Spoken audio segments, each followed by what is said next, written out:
Ce podcast, il vous réconciliera peut-être avec la philosophie, peut-être avec l'actualité aussi, et peut-être avec les deux, puisque je vous parle aujourd'hui du fil d'actu, le fil d'actu PHIL, un génial podcast porté par Alice de Rochechouart, qui se propose dans chaque épisode de lire, de relire l'actualité, les événements de l'actualité, avec un prisme philosophique, avec des références, des textes, des auteurs, des autrices de philo, et ça fait du bien, c'est un podcast assez engagé aussi, je vous le dis.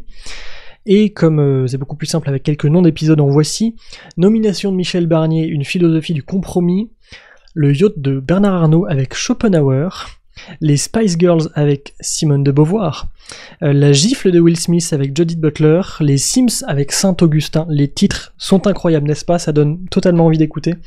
Allez suivre ce travail d'Alice de Rochechouart, le fil d'actu, c'est génial. Et je vous dis à demain. Est-ce que vous saviez que quand vous jouez aux Sims, vous rejouez l'un des plus grands débats qui a agité la théologie chrétienne au fil des siècles?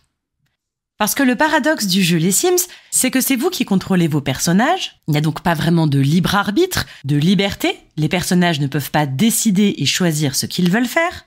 Mais quand même, ils ne vous obéissent pas toujours. Et parfois, alors que vous lui avez ordonné d'aller faire la vaisselle ou d'aller lire un livre, il va s'arrêter et faire autre chose. Donc il y a quand même un petit peu de libre arbitre dans Les Sims.